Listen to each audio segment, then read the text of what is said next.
How is everyone doing today? Welcome back, Quick Carry Trucker. I got unloaded last night. Went to the motel there in Port Wentworth, Georgia. Just south of Parris Island, South Carolina. Across the line into Georgia there. Got unloaded. Went to the motel. Only had about an hour and a half left on my clock, so went ahead and went to the motel there. Got up this morning and headed out. I'm currently headed north on I-95 near Walterboro, South Carolina. Just hopped back on the interstate. I stopped at Walmart, grabbed some pieces I needed for my wash cam so I could attach it to the, and basically an accessory to attach it to the dash air.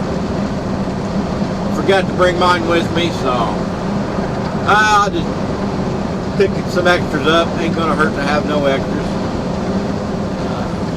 Wish I'd have had a little bit sooner. Had some pretty nice scenery coming out of Georgia into North Carolina. But if all goes well, I'll make it up to Jeffersonville, Indiana tonight. I hope to make Jeffersonville, Indiana, or at least close to it. If I can at least make 65 in Kentucky, I'll be happy. Not a bad day. Got in there last night to unload. I guess it was an emergency load. I was originally put on a load. I was supposed to load in Lafayette, Indiana, going down to Louisiana. But that got changed up, and my dispatcher supervisor called me almost immediately after I got off the phone with my dispatcher. His supervisor called me. She said, "Hey, I need to change things up." She goes, "The load's Stephen Butchie on." She goes, "I got an emergency load." I went over to Indianapolis. That was a fiasco.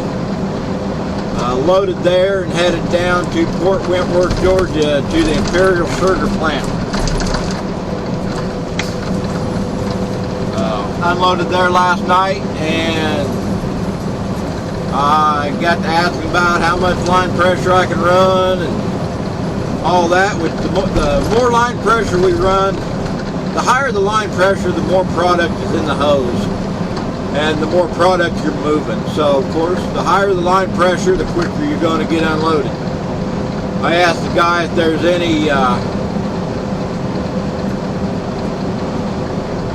limit on what line pressure I can use, because sometimes there's a limit like 6, 7, 8 pounds. 10's normal. He said it doesn't matter, run whatever you can run. He goes, "We've been needing this product for 2 days." So he goes, "Unload it as quick as you can." So had 48,080 pounds of cornstarch on, and I knocked her out in about 34 minutes. So wasn't too bad. I've got 792 miles to go according to my GPS to get back to the terminal, but I'm sure I'm probably not going to run exactly the way the GPS is telling me.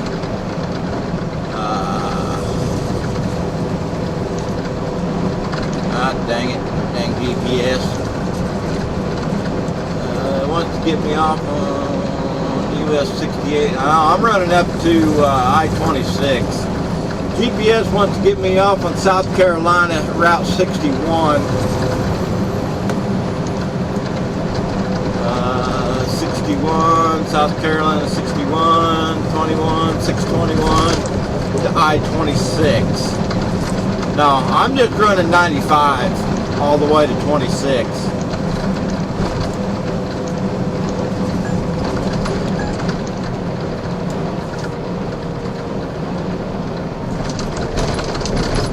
Tomorrow I'm thinking I got another couple more. I got another head mount with me and stuff. If I can get my wash cam attached to the head mount and get it to where it's focusing on the dash and basically where I'm looking, I will do a video tomorrow on kind of the few of the electronics and gadgets on this truck. Like that beep, that ding ding you just heard was telling me I was getting too close to the vehicle in front of me. And it actually on my dash will show me that my following distance, like the red car there, is 1.6, 1.8, 1.9, 2.0 second following distance. And it actually shows their speed. They're doing 76 mile an hour. I'm doing 68. 77 mile an hour. Now it'll go off. It'll show that up until they're about a 4-second following distance, and then that disappears if they're in front of me.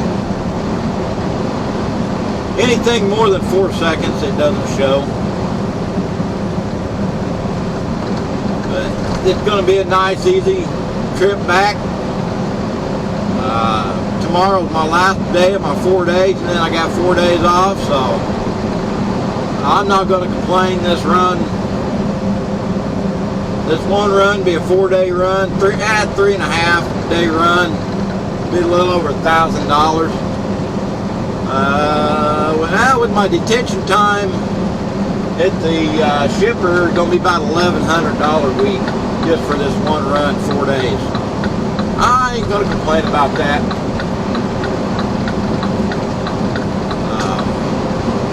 Just a little update. Appreciate you watching. We'll catch you on the next video. Don't forget to hit that thumbs up. I greatly appreciate it.